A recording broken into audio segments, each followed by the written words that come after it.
Here's the first question.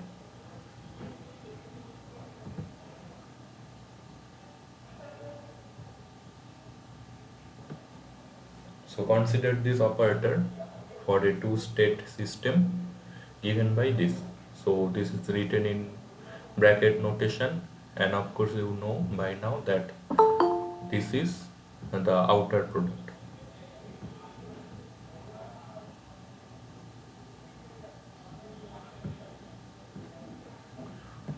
Okay, so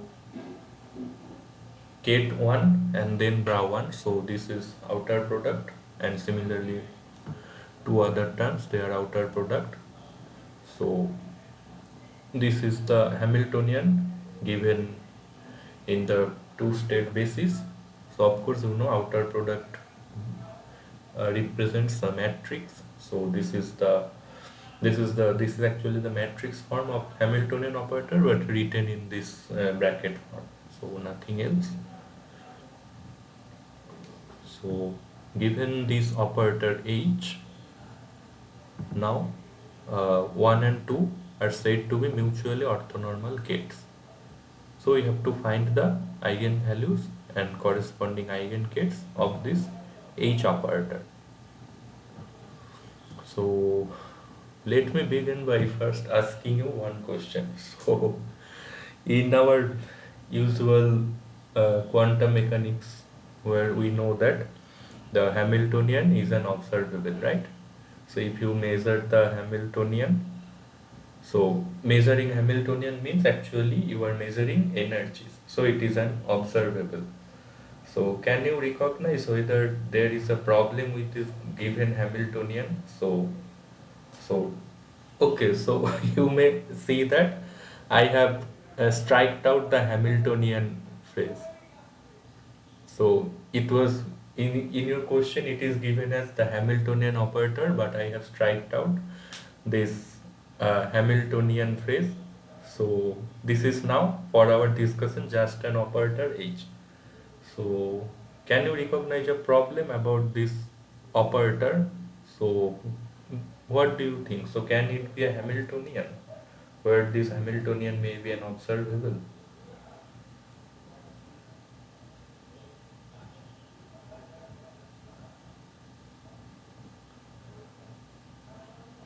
Mhm.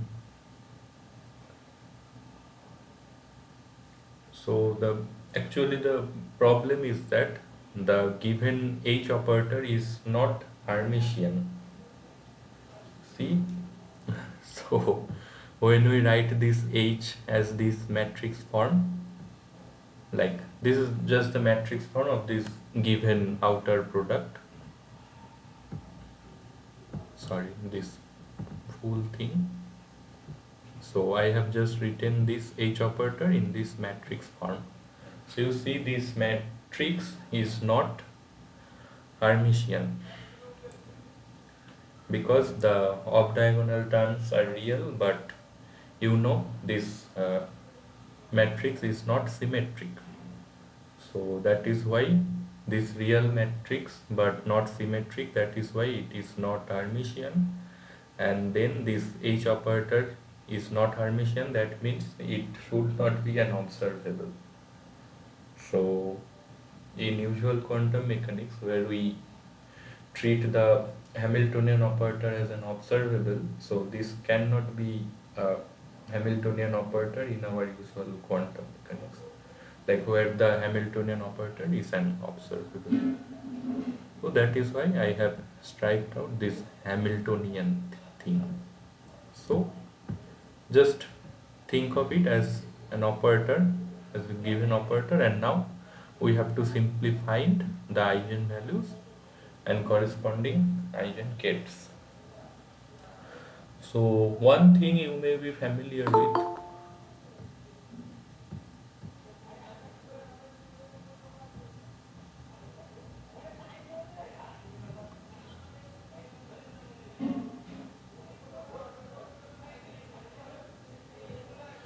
So one thing you may be familiar with is that whenever a real matrix, like a real square matrix, is not symmetric, so there is a notion of left eigenvectors and right eigenvectors. So are you familiar with this concept? So like these left eigenvectors are usually not the transpose of the right eigenvectors in that case. Like when the matrix which you are diagonalizing is not symmetric, then that happens. Like the left eigenvector and right eigenvector are not transpose of each other. Here you will see, so since we are considering quantum mechanics like complex vector space, so here we will see that the eigenkets and eigenbras are not actually conjugate of each other.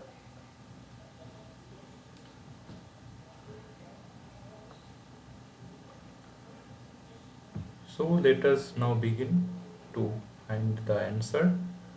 So instead of considering this matrix form, let us directly solve this in this notion. So Ket 1 and Ket 2. So of course the state is like we are given a two-state system. So 1 and 2 are mutually orthonormal basis states. So eigenkets obviously will be some linear combination of these two basis states. So let us write that as this. So suppose these two are our eigenkets. And why two eigenkets? Because of course this is a two-level system. So Hilbert's this is two-dimensional. So there can be at most two eigenkets.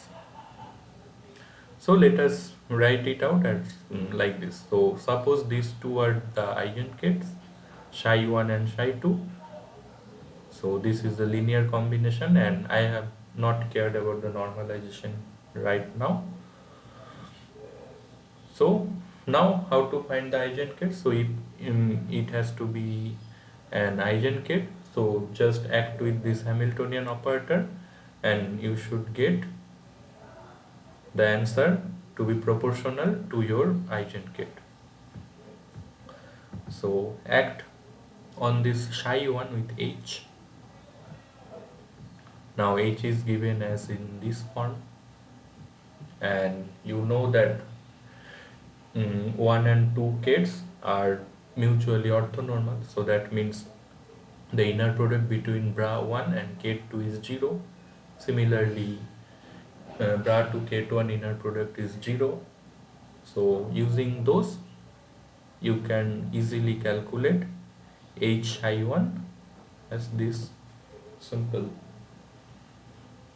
So, and if psi 1 has to be an eigenket of this h operator, that means this should be some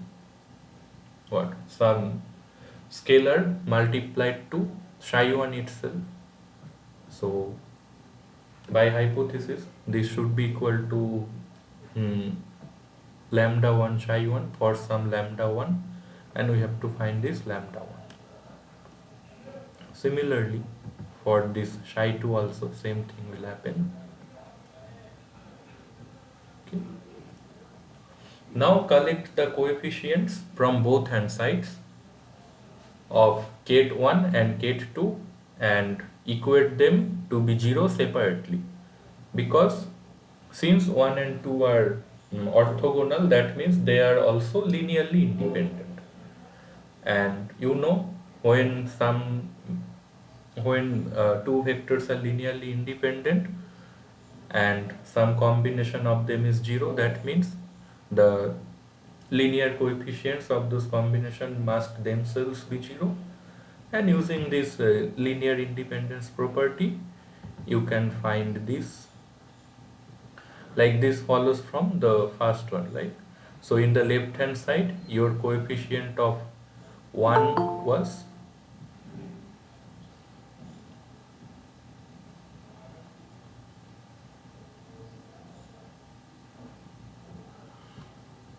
your coefficient of ket 1 was 2a1 minus 3b1, and in right hand side your coefficient of ket 1 is lambda 1a1. So that is what I have written here.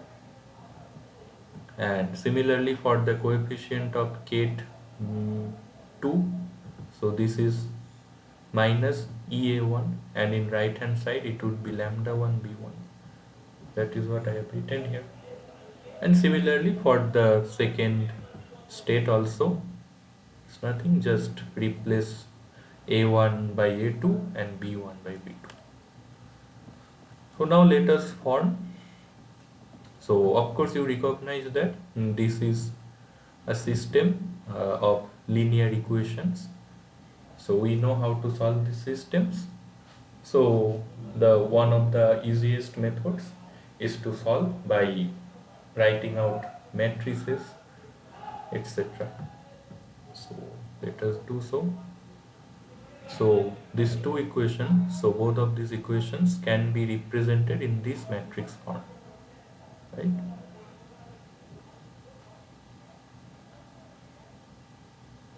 So both of them can be written in this matrix form. So for I equal to 1 and also for I equal to 2. See? So now we have to find possible values of lambda I for which and the corresponding ai and bi for which this equality, this matrix equality is possible. So you know, so in essence this means we have to diagonalize this thing.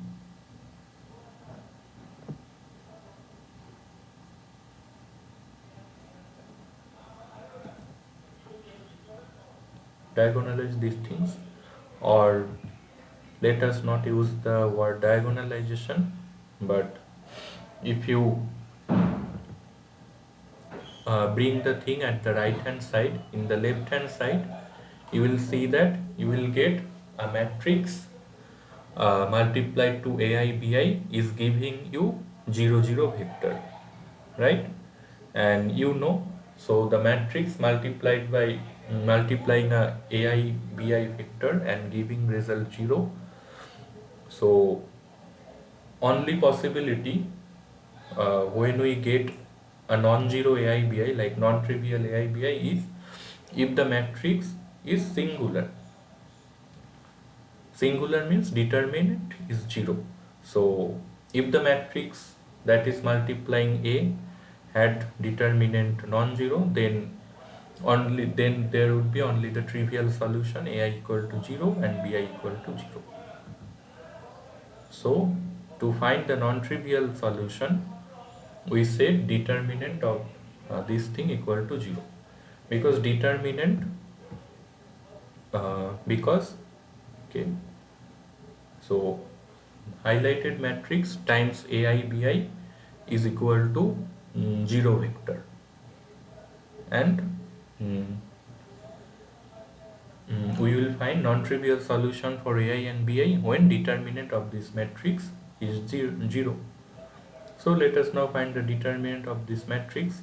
So this is this one. Set that equal to 0. This is a quadratic equation and you will get these two roots. So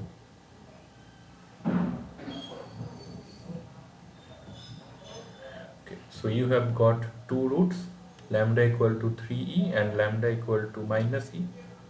Now these are the eigenvalues, and corresponding to these two eigenvalues we have to find the eigenkets. Now let's consider lambda equal to 3e. So put lambda equal to 3 here. So I have done, and then I have to find a and b such that this is satisfied. Of course, there is a possibility of a non-trivial solution, and that is a equal to minus 3 and b equal to 1, and we can normalize this thing. So the normalized eigenket corresponding to eigenvalue 3 is this one. So minus 3 ket 1 plus ket 2 and the normalization factor. 'Remember? A1, so A and B was the coefficients of these two gates. And similarly for lambda equal to E, so lambda equal to minus E, so put lambda equal to minus E in this vector, sorry, in this matrix. So if you do so, your eigenvalue equation will be this. And now again we see that if we put A equal to 1 and B equal to 1, so that is a non-trivial solution. And then, so for lambda equal to minus E, the corresponding eigengate will be this. So 1 by root 2 is the normalization factor.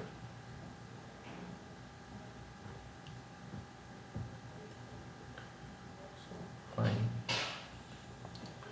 Now this was the eigengates, and that's what you need to find in assignment. So find the eigenvalues and corresponding eigengates. And now since we discussed that this Hamiltonian, since this H operator is not Hermitian, so there is a non-trivial eigenbras also. Like they won't, like the eigenbra corresponding to lambda equal to minus E will not simply be the Hermitian conjugate of this state. So as we will see. So of course the so for example the lambda equal to minus its eigenbra will be these states. So this is the eigenbra corresponding to lambda equal to minus E, and this is the eigengate. So you see they are not Hermitian conjugate of each other, and this problem is coming from the fact that our H operator is not Hermitian. Okay, so how to find the eigenbra? Like it is similar to how we find these eigengates. So eigengates means the the matrix act on the column vector. So gate is a column vector, but bra is a row vector. So now the matrix, or rather the bra should act on the matrix like this.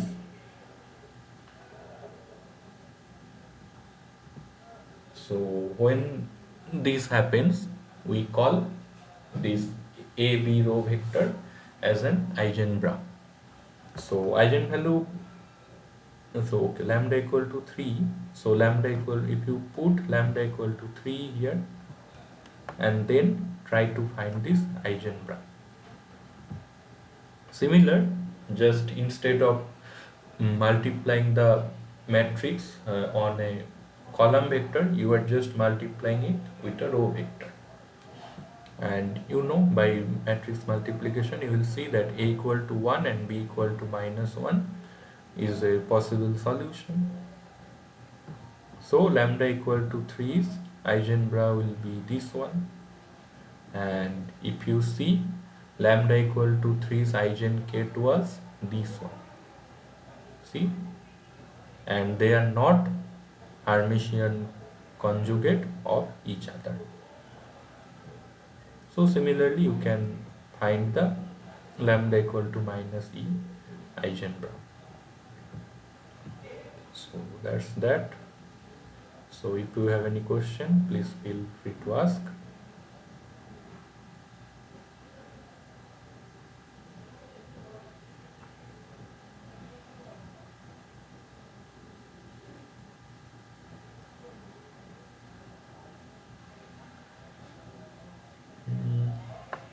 Okay, so if not, let us proceed to question 2. And this is again one from assignment. Sorry, not from assignment. So the statement is from assignment, but the numbers are different. So be careful. So let a particle be in this state. Okay, so linear combination of 3 states. So this Ket 1, 2 and 3 form an orthonormal basis. So it's just expressing the state in this orthonormal basis given by 1, 2, 3 kets. Now for an observable B, again this is written in the outer product form. So find the probability of measuring B in the state psi.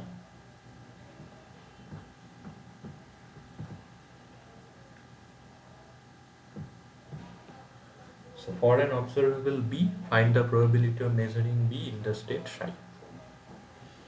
Okay. So as you can see from this matrix representation of B, see this is already diagonal, right?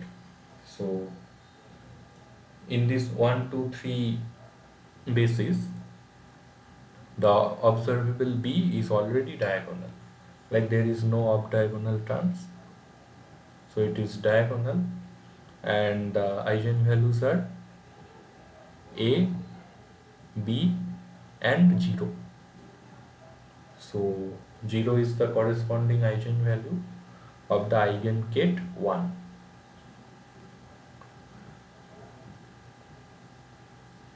So B is already diagonal in this basis, so we now have to just find the probability of measuring B in state psi.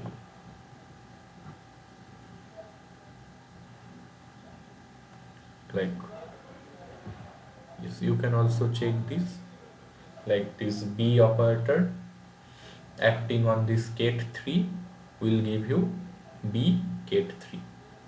So that justifies, like that, I mean, completely specifies the eigenvalue equation of this B operator. So this ket 3 is an eigenket of B with eigenvalue B.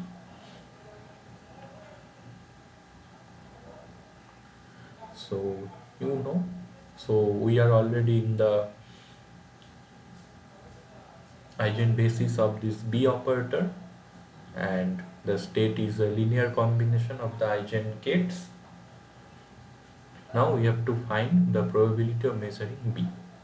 So that means the probability of measuring B in the state psi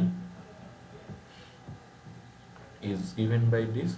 So of course you have to just calculate the overlap between this ket 3 and this state psi. So overlap means you have to find the coefficients. You have to find the coefficient of the linear combination that specifies psi. So, and you have to pick out this coefficient of this ket 3 and just do the mod square of this overlap. So that is actually called the probability amplitude. So you have to actually find the corresponding probability amplitude of the ket 3 in state psi. So find the probability amplitude and then do mod square, and then you will actually get the probability. So, and this is the formula for probability of this state 3 in the state psi, and this is to calculate. And there is this denominator because you see this psi, the given state was not normalized, so such that the norm of this psi state is 14. So the state given in question was not normalized, so we have to normalize it also, and the denominator is simply the inner product between bra 3 and ket psi. So it's easy to calculate, like 1, 2, 3 were orthonormal, that means of course, so only this will contribute, so that is why you are getting this answer I. And Okay, you don't need to calculate this, be shy. So your answer is this one. Just collect the values and put it here, and you will get the answer as 1 by 40. So pretty easy. So I think this is the easiest problem for today's session. So now let us, I don't think there is any question about this problem. So let us now move on to the third one. What happened?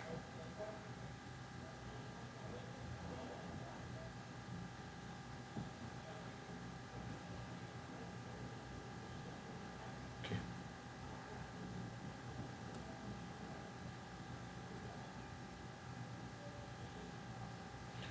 So this is again in the assignment, but the thing is that the problem statement is as given in assignment is wrong. How to say it? So I think this is question number 5, and it was written that, okay, so let me show one thing.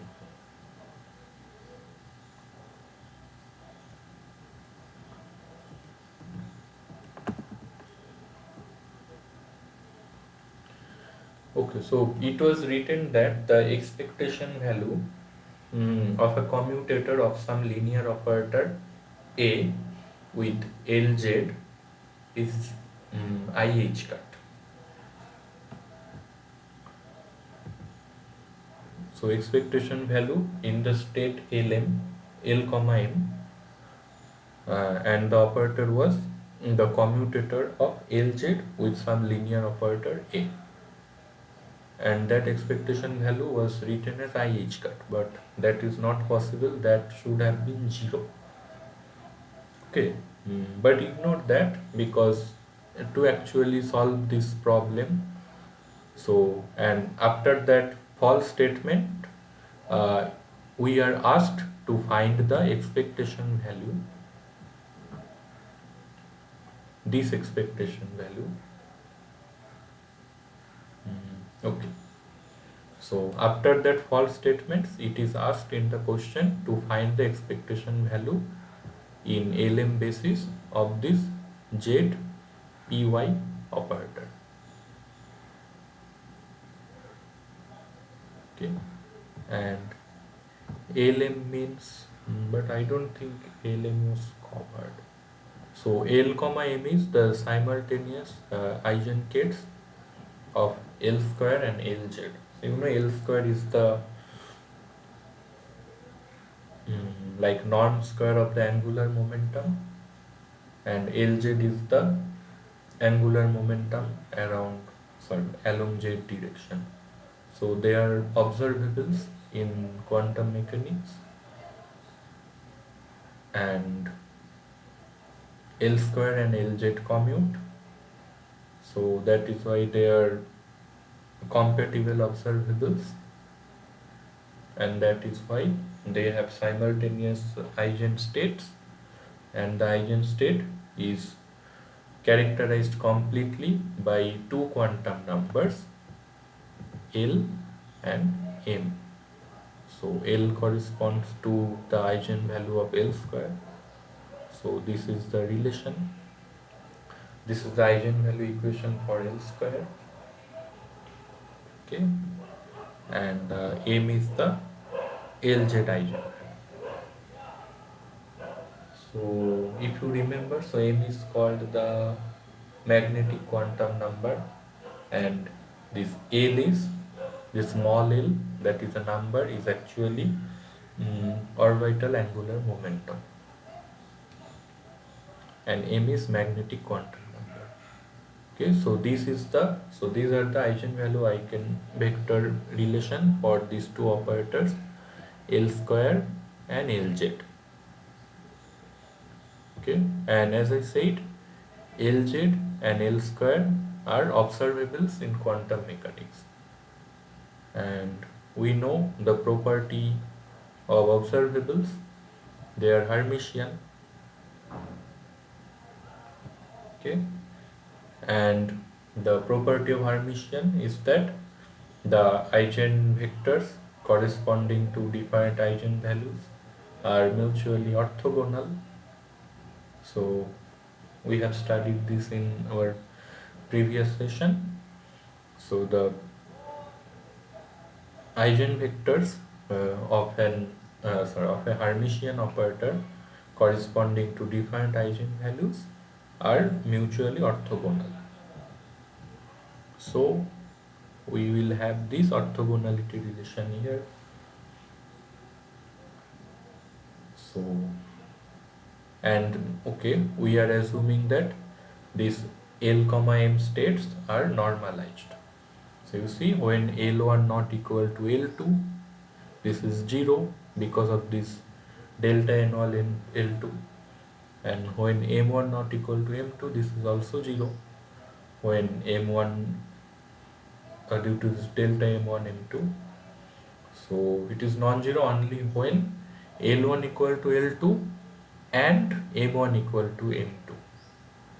So both L and M in left hand side and right hand side of this dot product. So M1 should be equal to M2 and L1 should be equal to L2 if they are to have some non-zero inner product. So this is the orthogonality relation. Okay. Now one thing. So I don't think you are familiar with this relation, but still you can easily derive it, because Lz is nothing but, so Lz is that thing that we do in the classical mechanics. So if you remember, so Lz was r cross p, so L is r cross p, so Lz will of course be xpy minus ypx, and make them operators and you will get the Lz operator in quantum mechanics. So Lz operator is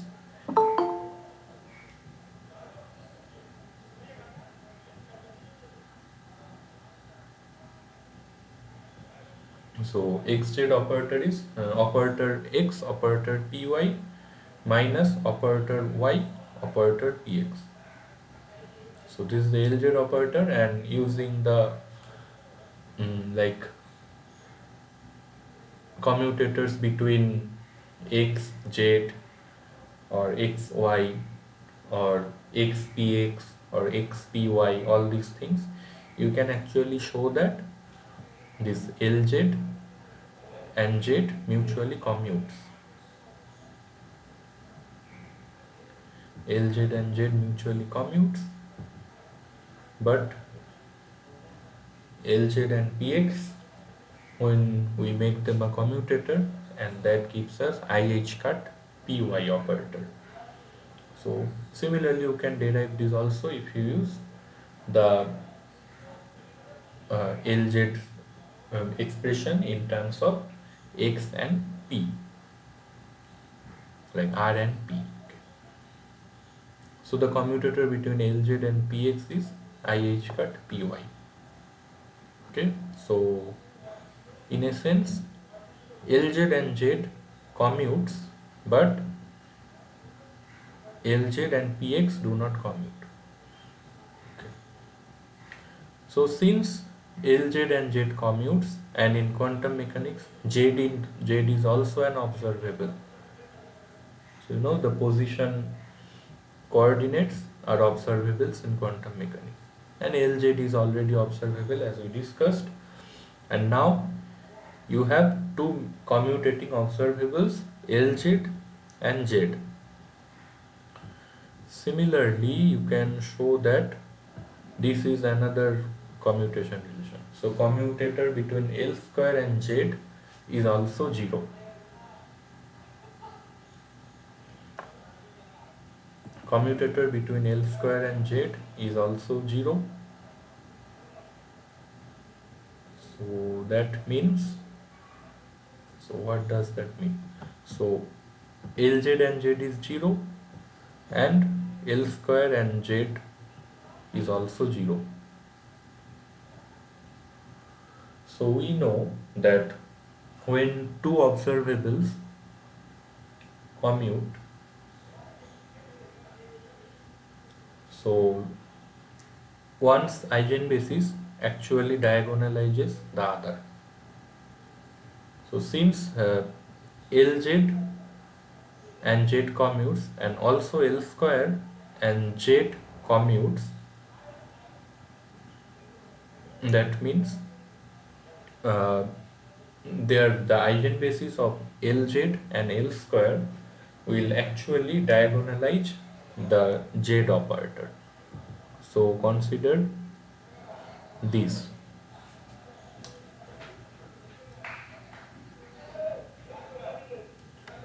So this will happen actually.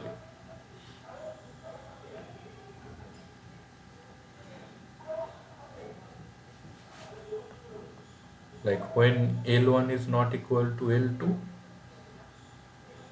so then this matrix element of this Z operator is 0, and if M1 is not equal to M2, then it is also 0. So only possible non-zero value will be obtained when L1 is equal to L2 and M1 is also equal to M2. So this was the property of the observables that we use. Like if two observables commute, then one's eigenbasis will actually diagonalize the other operator. So you see in this LM basis, Z is also diagonal, right? Because this matrix element, like when L1 is not equal to L2 or M1 is not equal to M2, they correspond to what? They correspond to non-diagonal elements of the matrix representation of this Z operator in the LM basis, right? And we have seen that this is proportional to delta L1 L2 and delta M1 M2. That means the matrix element of this Z operator in this basis have to be diagonal. So it is that, and now using this property, let us actually find this thing that is asked in question.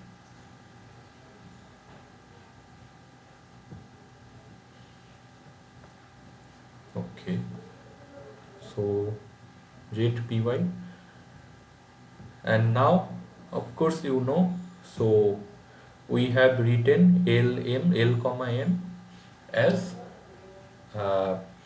simultaneous eigengates of L square and Lz operator. And you know, so since L square and Lz are observables, that means this Lm basis will be an orthonormal basis, and since L comma M gates form an orthonormal basis, that means the basis is also complete, and then we can use this completeness relation. So this is the completeness relation for the L comma M basis. Okay, and we will use this completeness relation like here. Okay, so one thing, so there is sum over L dash and M dash.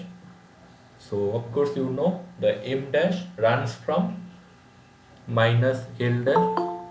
Okay.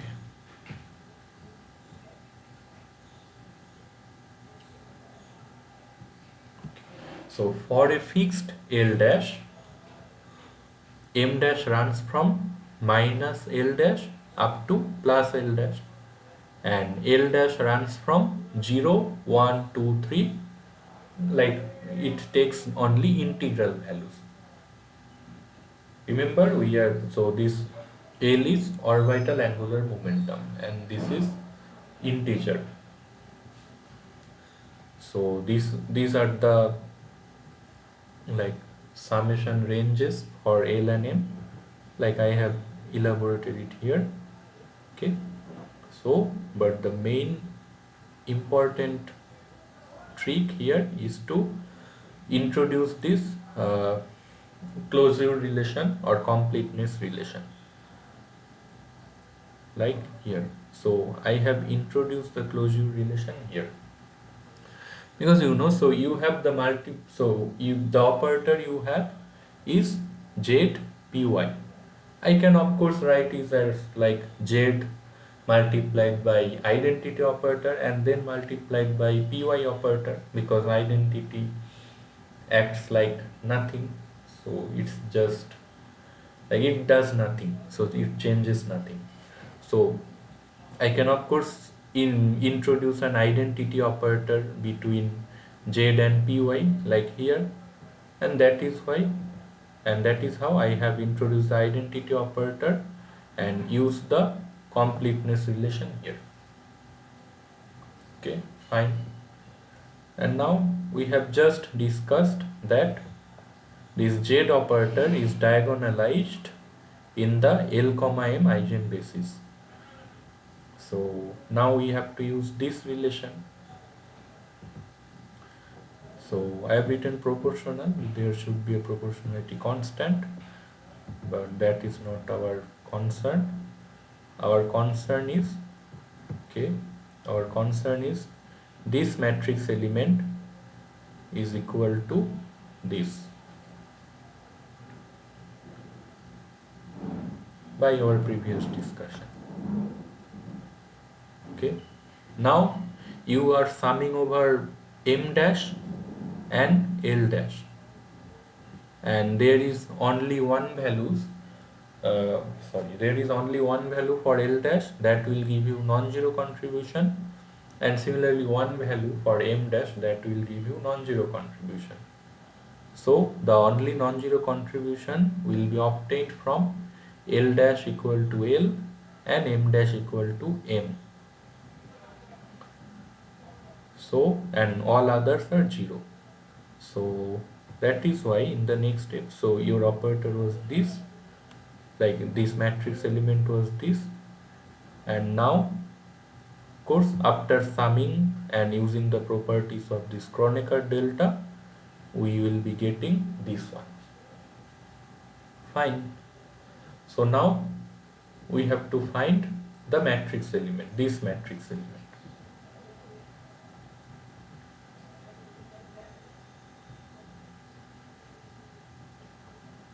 Now you have to find this matrix element, and so expectation value of this py operator, and at the beginning we showed that this py is the commutator between Lz and Px. That is what we will use here. So I have just written py as the commutator between Lz and Px, and there is that 1 by IH cut factor in front. Now I have, of course, this is easy, so I have just expanded the commutator, and now after this just act with the commutator, like of course, so Lz acting on L, M will give you M, and Lz acting on bra L, N will give you M multiplied by bra L, M. Why is that so? Because Lz is a Hermitian operator. So that much is fine. So we have obtained this, and M is nothing but a number. This is a quantum number. So we are left with two identical contributions that cancel each other and gives us 0. So our final answer is 0. So that solves this problem. So I understand it was pretty involved problem, like most of the new concepts that we are learning here are being used simultaneously, perhaps for the first time. So please take time and ask question if you have one.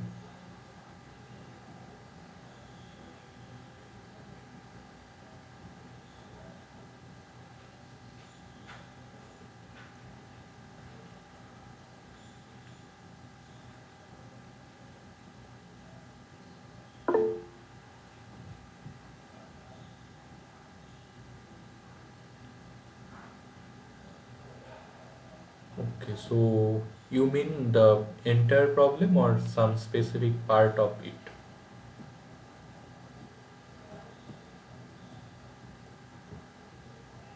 Okay, so feel free to unmute yourselves.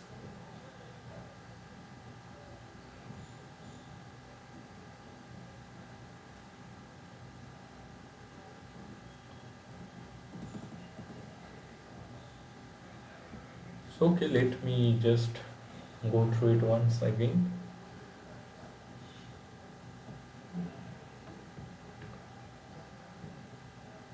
So we have to find this expectation value, and let us first describe what is this x l comma n. So they are given as simultaneous eigenstate of L square and Lz. So this is the eigenvalue eigenvector relation. This is for L square and this is for Lz. So M and L are respectively magnetic quantum number and orbital angular momentum. Now the main thing is that in quantum mechanics this Lz is Hermitian, like this is an observable, so it is the projection of angular momentum along z axis. Like you can connect with your usual classical mechanics angular momentum, and this is the corresponding operators in quantum mechanics. So Lz is that, and L square is also observable, so it is the, like it is L square is Lx square plus Ly square plus Lz square. So this is the total thing, and okay, and okay, these two are observables, and L square and Lz commute. Like in quantum mechanics, one non-trivial thing is, so Lz and Lx do not commute, Lz and Ly do not commute, Lx and Ly do not commute, but each one of them commutes with L square. So out of these four operators, Lx, Ly, Lz and L square, so the maximal set of mutually commutating operators can be taken as Lz and L square. And then of course, since they both are observable and commutating, so you can define a simultaneous eigenkette, and you will need two eigenvalues to completely specify that simultaneous eigenkette. So, and these two values are L and M, and that is how you define the eigenvalue eigenvector relation. Okay, that much is fine, and you know from the property of Hermitian operators or observables that eigenkettes corresponding to two different eigenvalues are mutually orthogonal. So that is that relation. So whenever L1 and L2 are different, or M1 and M2 are different, you will get a zero inner product because they are corresponding to two different eigenvalues. Only possibility for getting a non-zero inner product is to take L1 equal to L2 and M1 equal to M2, and we have normalized it to 1. Okay, so that much is fine.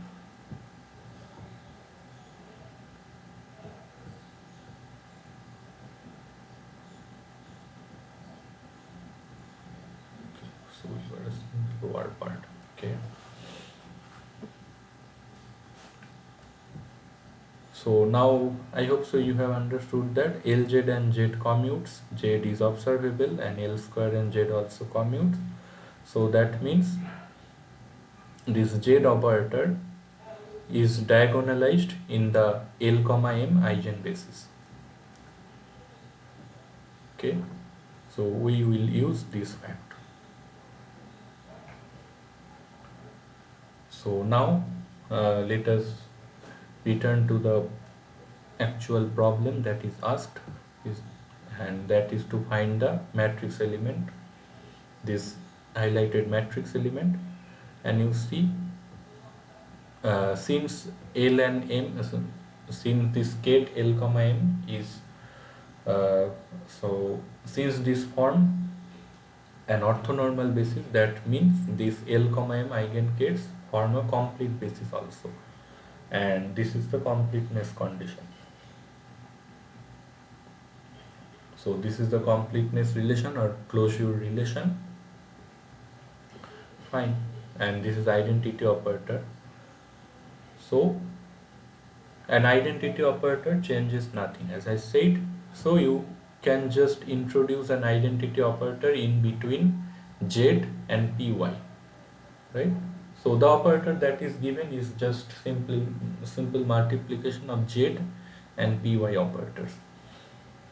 And we can just introduce an identity matrix or an identity operator in between them. That is what I have done. And then in place of that identity operator, just use the closure relation. Just use this completeness relation, and after using this completeness relation, we have previously found that this matrix element should be proportional to del L dash and delta mm dash. So using the properties of Kronecker delta, the only non-zero term will be when this L dash will be equal to L and M dash will be equal to M. That is what I have written here. So the matrix element that is given in question is actually proportional to this matrix element.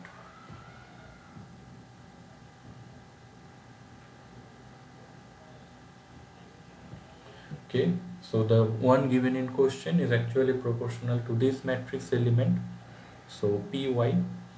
And now we know that Py is commutator between Lz and Px. So I cut Py is commutator between Lz and Px. So in place of Py, we write the commutator between Lz and Px and the front factor of 1 by I cut. Now let us calculate this matrix element. So just expand this commutator, nothing to explain. And now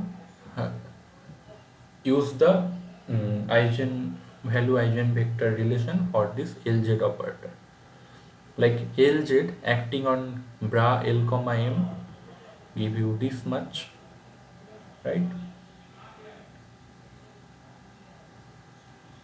Because you know L and M are also real numbers. So M star will be equal to M. So nothing to worry about that. And of course Lz acting on ket L comma M will give you M L comma M.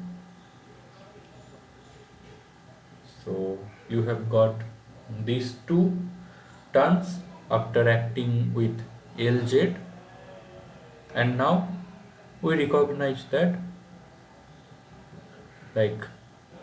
this, so this is a subtraction between two matrix element, and we see that these two matrix element that we are subtracting are equal to each other. because m is just a number and we are just subtracting matrix element of px from matrix element of px, and that gives 0.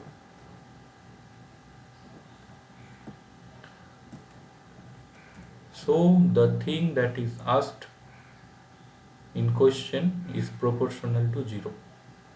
That means it is 0.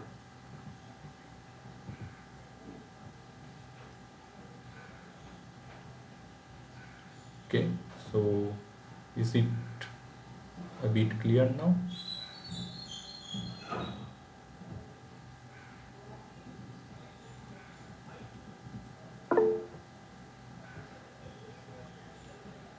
Okay, so let us move on to the next question,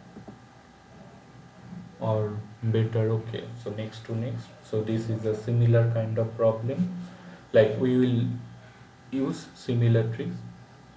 And okay, this is the question from the study material for week 5. So I hope you have gone through it, but still I thought it will be better to discuss. So if you want it skipped, then let me know. Otherwise, I will proceed to discuss it.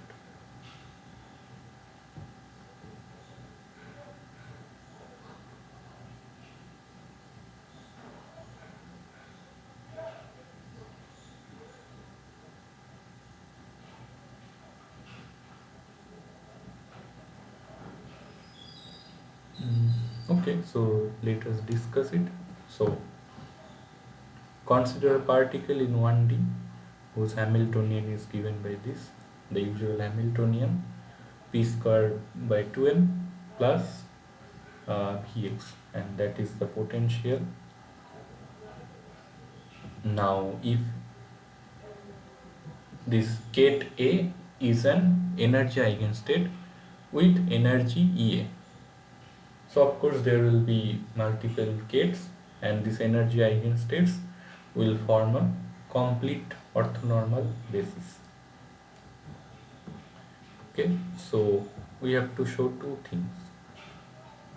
One is the expectation value of the momentum operator in such an eigenstate is 0,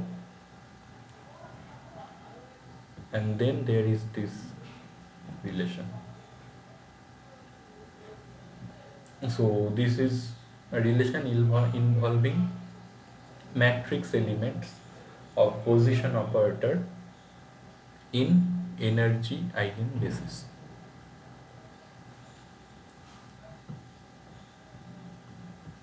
So let us begin with the first part. So we are given this thing in question. So A is energy eigenstate with energy E. Now we can just take Hermitian conjugation on both sides and use the fact that H is Hermitian and Ea is real. Okay, and this is the completeness relation. Okay, that will be useful later. So notice one thing. So the commutator between x and h. So commutator between x and h. So of course h is sum of two parts.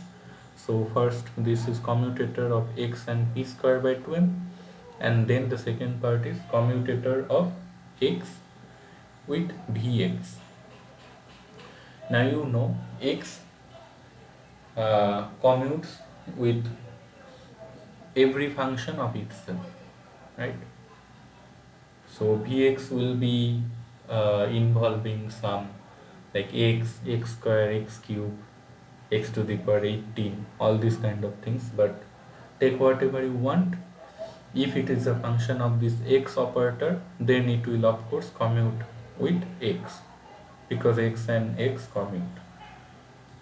So that is why x and commutator between x and vx is 0, And now the non-zero contribution comes from this, and we know commutator between x and p is IH cut. Using that fact, we can calculate this commutator to be IH cut p operator by m.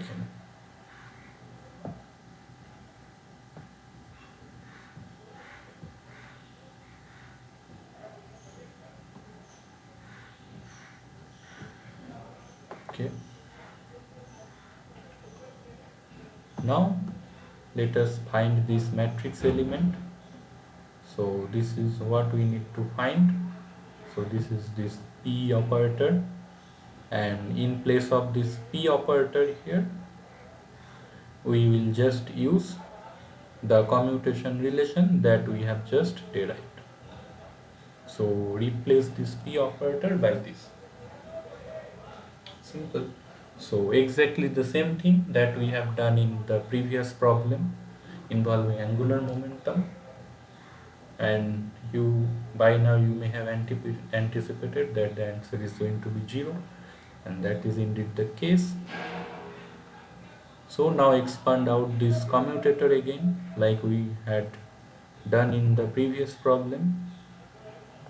So that is what I have done. And now finally use the eigenvalue eigenvector relation for H. Like from the first term, H acting on A will give you this. So EA and A, and this EA is a number. So this first term corresponds to this.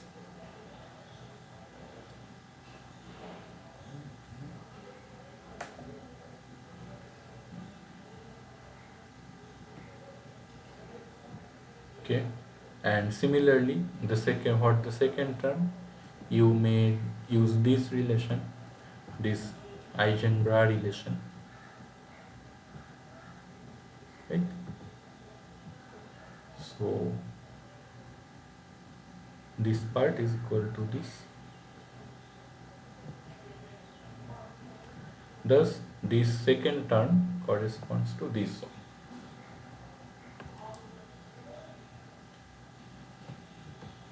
Okay, and now you see they are exactly equal, and that is why answer is 0. Okay, exactly same mechanism that was in play in the previous problem. So okay, so that answers part A, and now part B, and that is a bit non-trivial. That is why I have chosen to discuss this problem. So part B.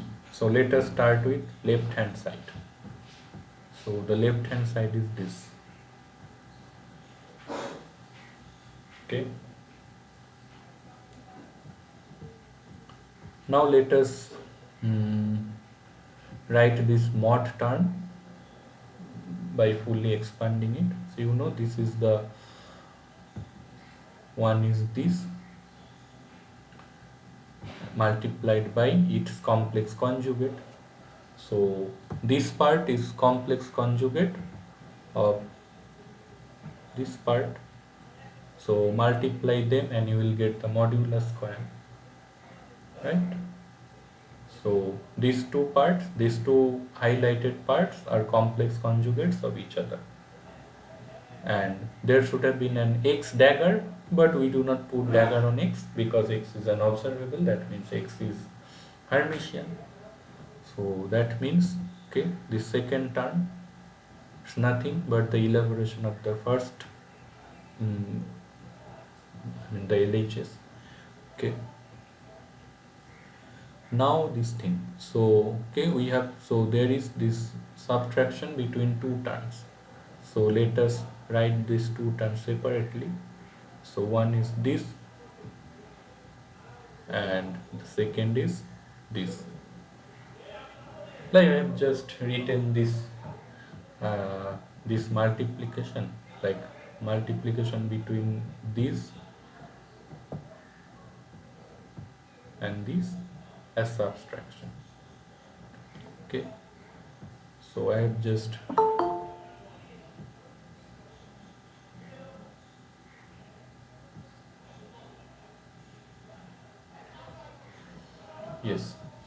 after writing these two terms separately, like the components of subtraction separately, now let us actually try to calculate what will happen. So this part, I mean, by now you may have recognized this, that this should be written as,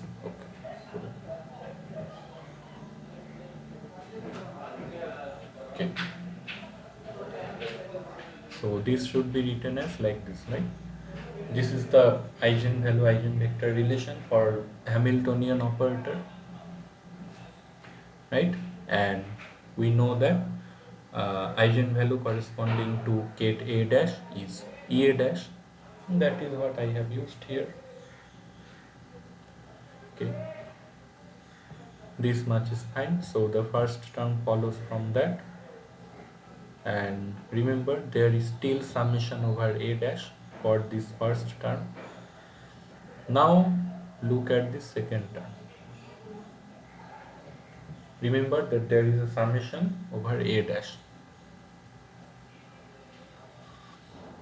So summation over A dash. Now concentrate on this term.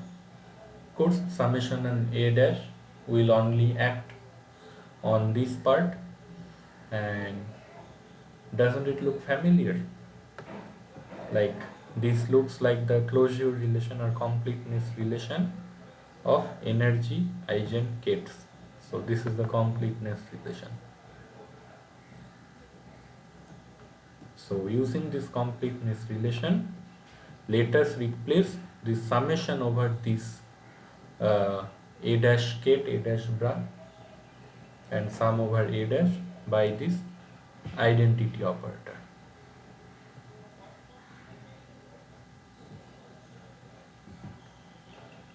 So we are left with this. So the second term correspond to this. Like I have just used this closure relation, that means summing over like all these outer products, and that has given us this identity operator, and all the other things remains the same. Like this is this x operator, this much was this identity, this is identity, and this x cap EA just goes over here as x cap EA. Okay, so this that. Okay, so this line is clear. So I have just explained how to reach this line. Now again, these are subtraction between two terms. So let us again focus on this first term. So you see there looks like there is again a closure relation. So up to this much, and summing over A dash. Of course that will give you another identity operator, and using that identity operator you will obtain x h identity here and x. So you will obtain this x h x, this multiplication. And of course in the second term this EAA is equal to H operator acting on A. So this is nothing but the eigenvalue relation for H operator. Thus we have obtained the subtraction between these two terms. Okay, subtraction between these two terms, and you see, so this is actually, so the operator can be actually written like this. So nothing, so it is very easy to see. So this is x multiplied by hx, and this is x multiplied by xh. So that means this is a commutator. So sorry, that means this is x multiplied by the commutator between h and x. Okay, very easy to see. And now what do? We use the commutator between h and x, and we have already found that commutator between h and x. So it was the commutator between x and h, and the answer was this, ih cut p by m. But here the commutator is between h and x, so that means we will get a minus sign. We get this minus sign. So now we have to find the expectation value of this operator. So expectation value of xp operator.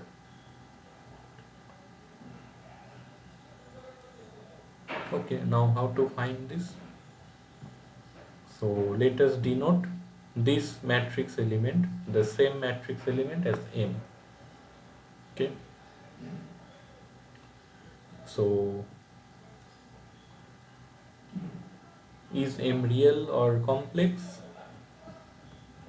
So we have defined this thing as M, and we know M have to be real because that is equal to this mod square. Mod square is always real, and EA dash and EA are real also because they are eigenvalues of Hamiltonian operator. So all the contributions are real. That means that left hand side is real. That means the thing we have defined as M, that is equal to left hand side, is also real.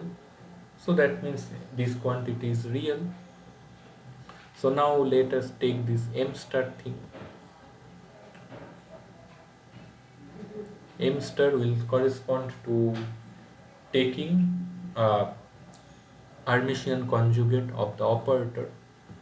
So you have to take the Hermitian conjugation of this operator. So take that and you get minus I goes to plus I, and Hermitian conjugation of xp will give you p dagger x dagger. Order will be interchanged.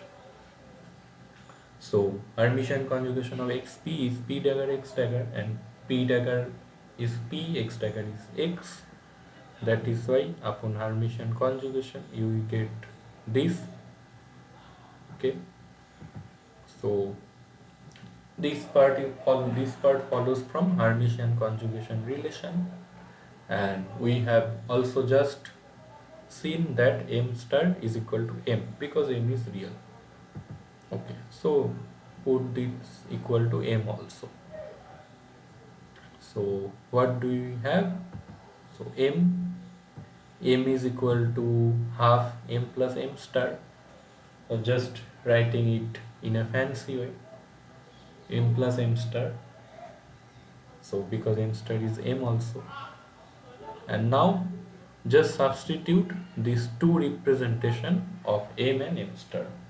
So you see, if you add M plus M star here, what will you get in the inside as an operator? So minus IH cut M xp minus px, right? And that forms the commutator of x and p. That forms the commutator of x and p. That is what I have written here. And in this step, I have just used the commutator between x and p, which is IH cut identity. Now nothing to discuss because A is already normalized. Just multiply these scalar things inside, you will get this h cut square by 12. And inner product or norm of the state A, and that is 1 because they are normalized. So we reached the right hand side, h cut square by 12. And this completes the discussion on this problem.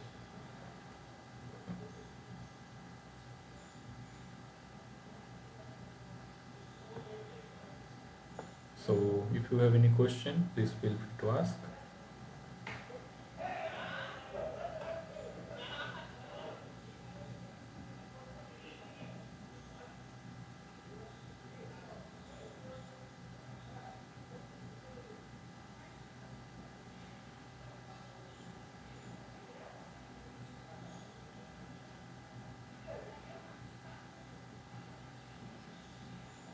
Okay, so if not, I will go to another assignment problem.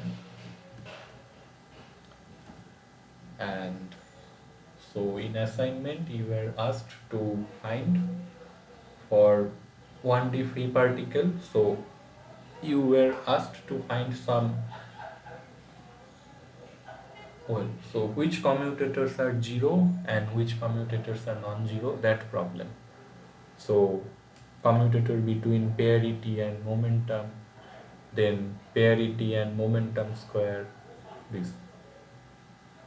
So you have to find which commutators are zero or non-zero, and from the discussion of this problem you will get the answer. So the question that I have defined is like, show that the Hamiltonian for 1D motion of a free particle is parity invariant.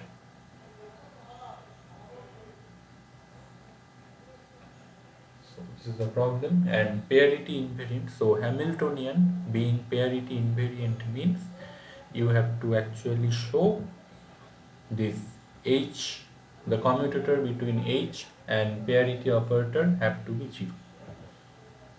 So if a Hamiltonian is parity invariant, that means the commutator between this Hamiltonian and parity operator is zero.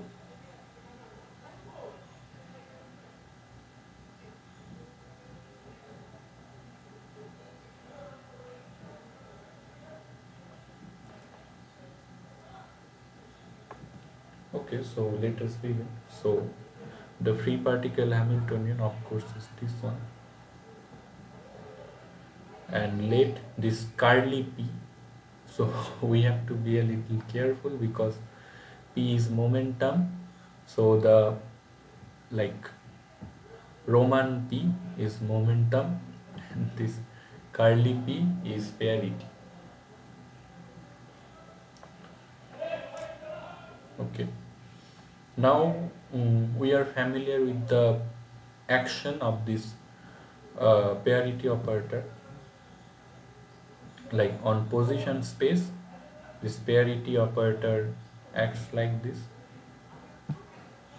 So parity operator acting on psi x is equal to psi minus x. So it just changes the position coordinate, like it's, what to say, okay, parity impedance. Okay, so it just inverts, like it's like taking mirror image in the whole space coordinates, like it brings x to minus x. So parity operator acting on psi x gives us psi minus x. So to find the action of the, so to find whether this parity operator commutes with momentum operator, so let us use the standard trick. So we will consider the action of this product and also of this product, and then subtract these two, and that will give us the commutator of parity and momentum, and we will check if it is 0 for any arbitrary wave function psi x. If it is 0, then we will conclude that the parity operator and momentum operator commutes. But we will see that that is not the case.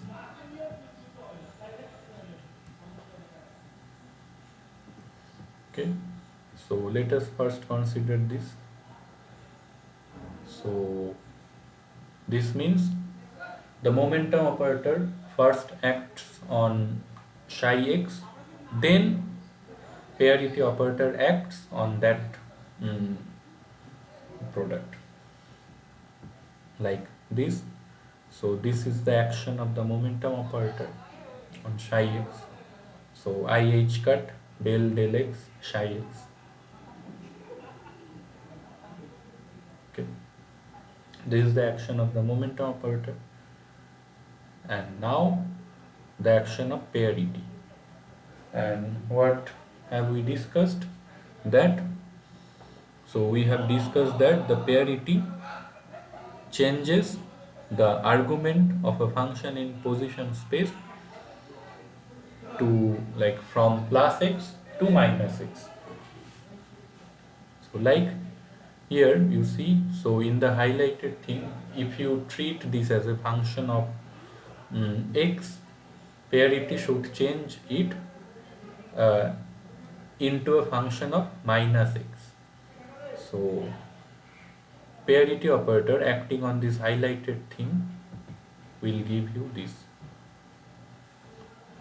Like, compare very carefully these two boxes, highlighted boxes, and you will see that everything is almost same, except, like, here it is, this differentiation is calculated at x dash equal to x, but here it is calculated at x dash equal to minus x.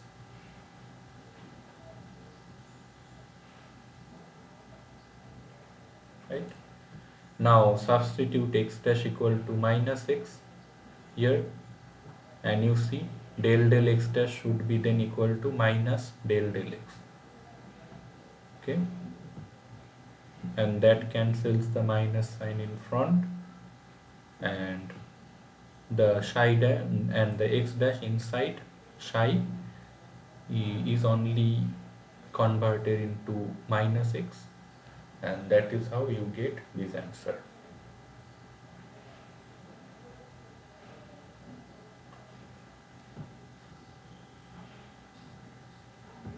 Now let us look at the action of the opposite ordering of these two operators. Like now, the parity operator should act first on psi x, and then on this thing the momentum operator should act. So now parity is acting first, so this, and now momentum operator will act on this thing, and momentum operator's representation is this position space representation. And so our answer for this ordering of operator is this. Fine. So now compare. So now take the commutator. Like, let us now subtract this and this, and that should give us the action of the commutator. And let us compare. So the first is this one, second term is this one, and you see the contribution is non-zero. Okay, so the action of this commutator on an arbitrary wave function is non-zero. So that means the commutator of parity and momentum operator should be non-zero.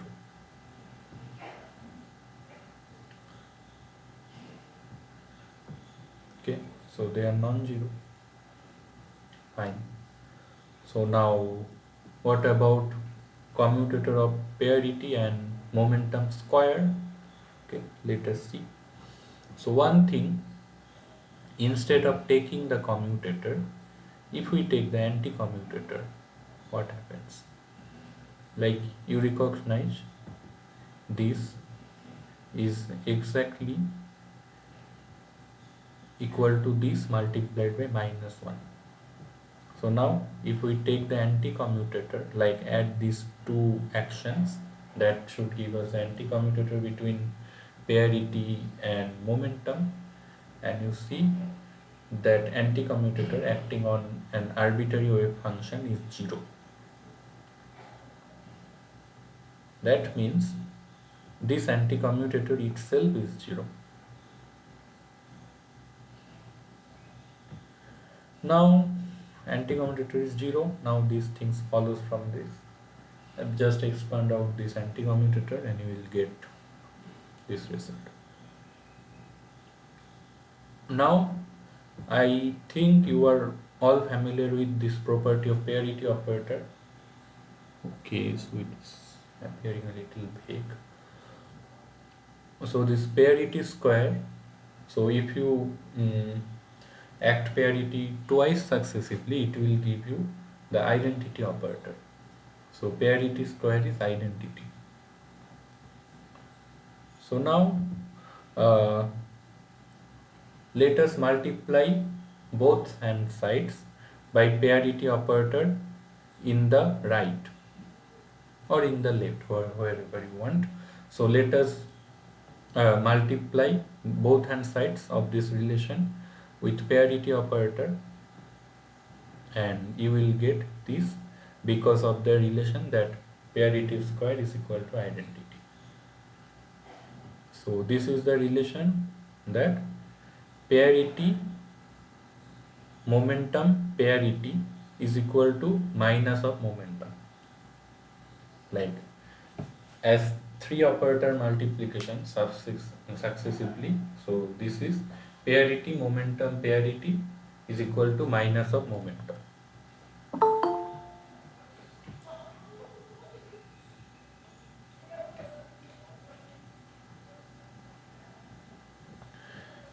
Okay. Now, okay, so after we have found this relation, let us now try to find this. So parity momentum square parity. What will happen? Just see. So let us use a trick. So not trick. So after practice, you will also get familiar with when to use these relations.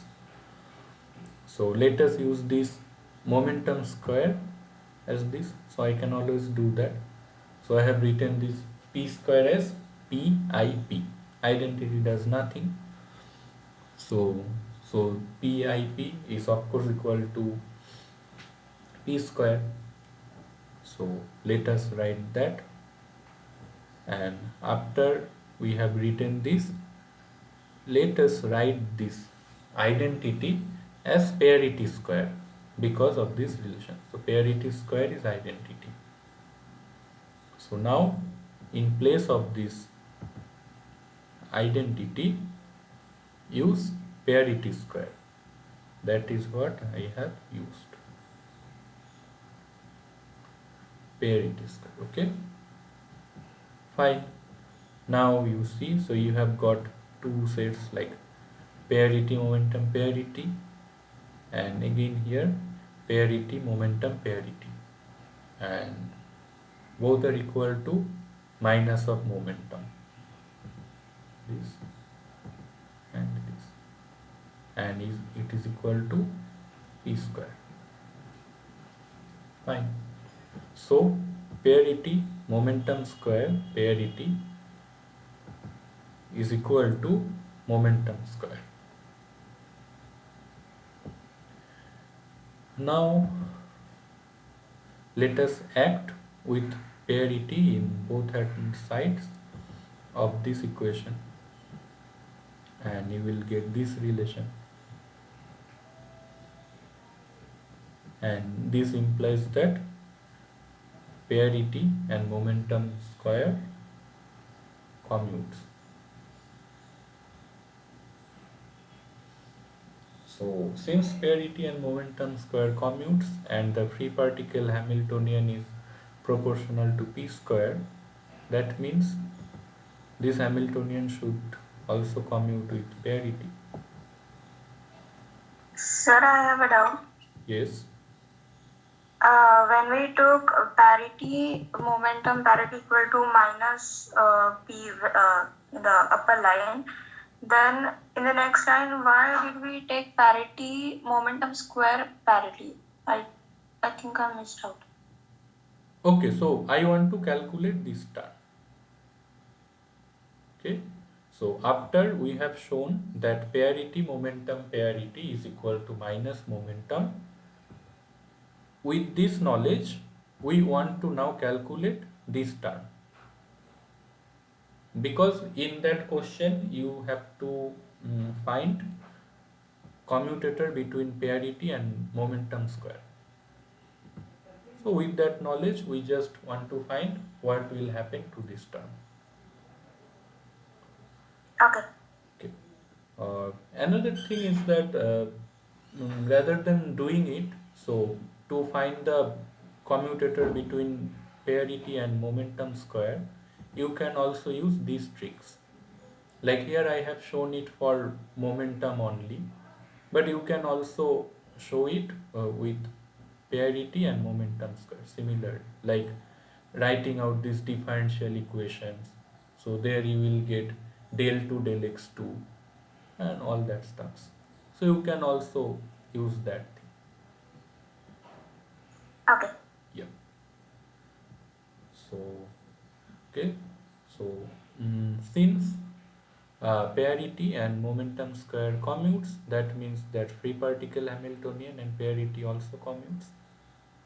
And since they commute, that means, that is the conventional statement that the free particle Hamiltonian is parity invariant. So this is the statement. Okay, so in our assignment, I think 3 of them commutes, only 1 do not commute.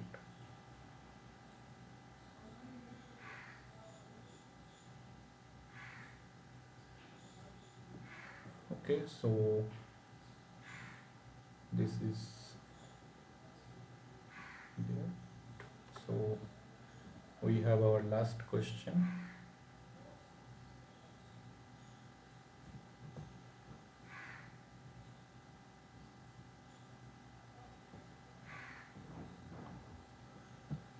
So our last question is, like, given these two operators A and B,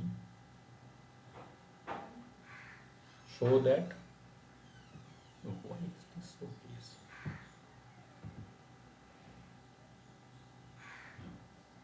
I hope the handwriting is clearly visible.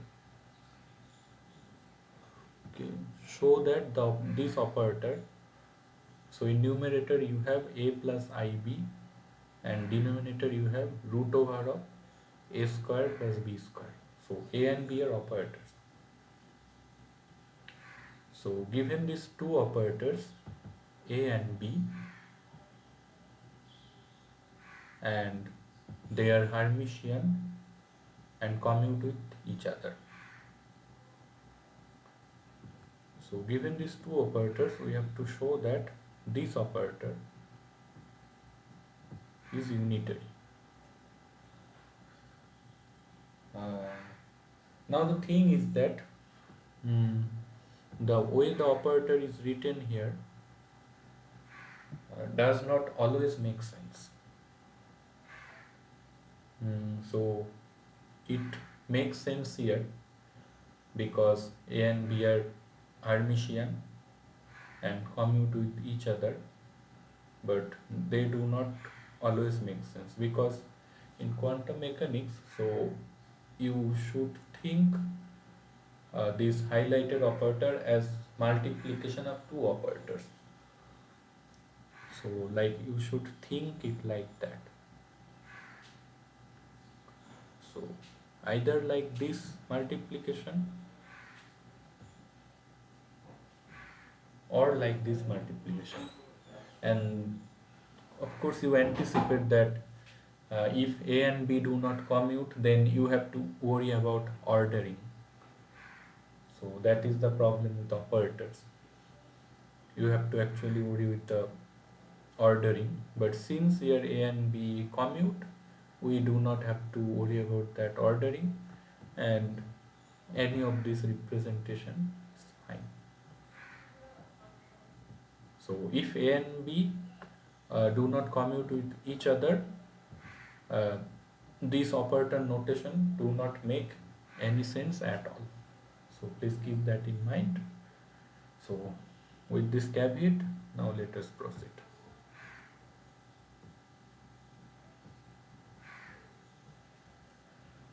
So A and B are Hermitian and commute with each other. So that means they are simultaneously diagonalizable. And the simultaneous eigengates are completely characterized by two eigenvalues. So one for A, another for B. So let us write that simultaneous eigengates of A and B operator as this gate A comma B. Okay, and this is the eigen relation for A. So eigenvalue of A operator is small a, and eigenvalue of B operator is small b. Okay, and another thing is that the orthogonality relation of Hermitian uh, orthogonality relation of eigenvectors of Hermitian operators, like this is 0 if a dash b dash is not equal to ab. So this relation means a dash has to be equal to a and b dash has to be equal to b. So that those two equalities must happen simultaneously. So if that equality does not happen, then then we have two orthogonal eigengates. Okay. And another thing will be, so we are writing this operator in denominator. So that means this is actually inverse of some operator.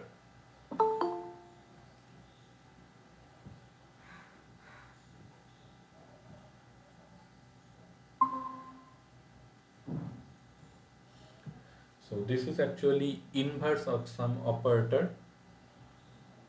So in writing some operator in denominator means using the inverse of that operator.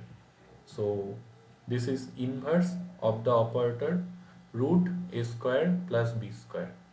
And you know the operator, or that operator to be invertible, it should not have zero eigenvalues, right? Because if it has zero eigenvalue, that will mean that the operator is not invertible. So to make sense of that operator that is written here, we also need the eigenvalue of a and b should not be simultaneously 0. So this condition. So a and b should not be simultaneously 0. Otherwise, the denominator does not make any sense. Now we also assume that this uh, simultaneous eigengates of operator A and operator B are normalized. So since they are eigenstates of Hermitian operators, that means they are orthonormal. That means these simultaneous eigengates form a complete orthonormal basis. So complete, that means we can use that completeness relation, and that is what we will use.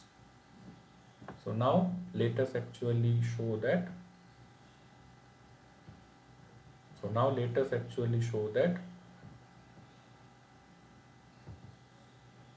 This operator that is given in question is unitary. So let us denote it as U.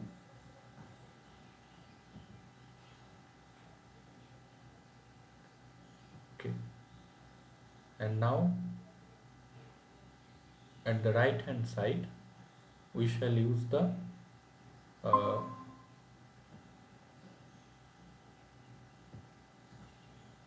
then at the right hand side we shall use the completeness condition, because we discussed that the simultaneous eigenkets form a complete basis.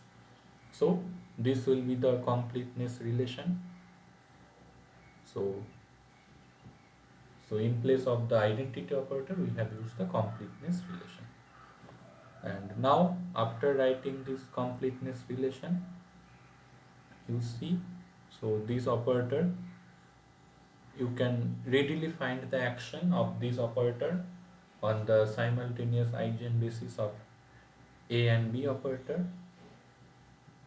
So just write the corresponding eigenvalues. So this is the action. So this is the action. So the operator that is given in question, when it acts on A, B eigenstates, gives us this result. So A, B is of course will be eigenstate of that operator also, and the eigenvalue is A plus IB divided by A square plus B square root.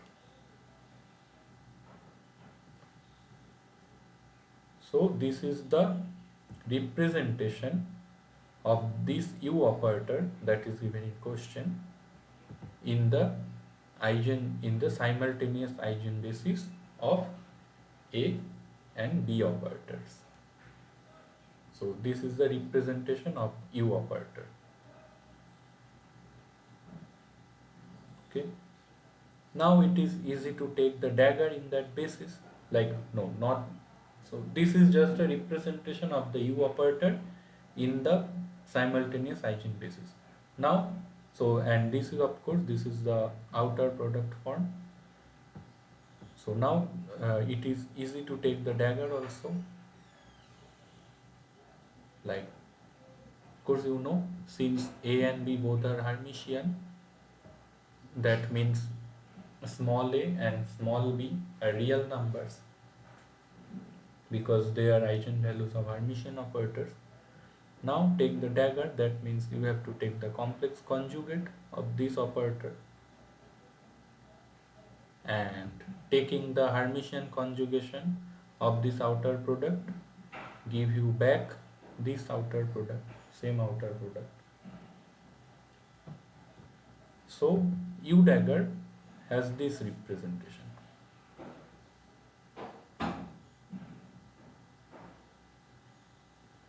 Fine. So now we have to check whether U dagger is identity. So if it is identity, then U will be unitary. So just let us now multiply this representation for U and this representation for U dagger. So do that. So we will have summation over A, B, A dash and B dash. Like we are multiplying two series kind of things. So these are these front factors, and now okay, so this is this operator acting on this operator written in terms of A dash B dash.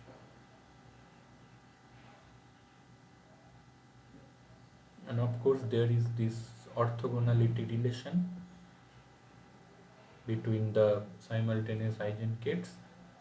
I have also used that, and since this is Kronecker delta, that means we will get non-zero when A dash is equal to A and B dash is equal to B. In this line I have used that fact.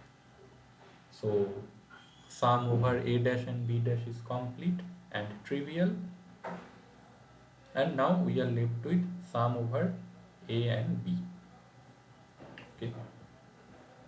Now look at this front factor. So if you multiply the numerator, what do you get? We get A square plus B square, and same thing in the denominator. So that means this front factor multiplies into 1.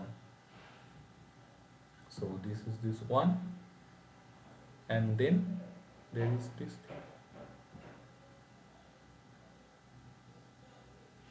Okay, and then again we can now use the completeness condition, and that gives us identity. Okay, so we have just shown that u dagger is identity,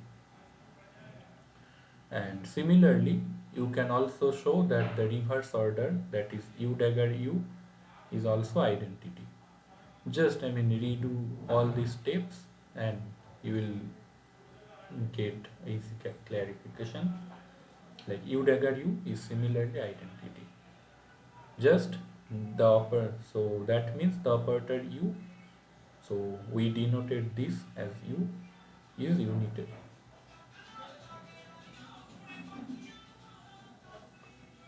So this is unitary,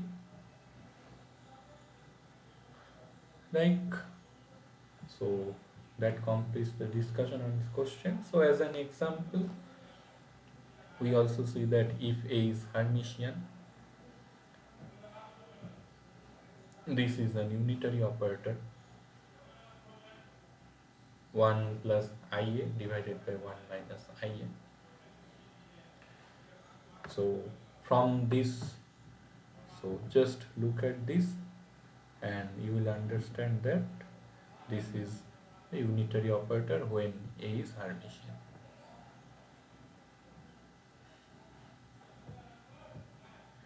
Okay, so that completes our discussion for today's session. So if you have any question, please feel free to ask. Otherwise, we will meet next week.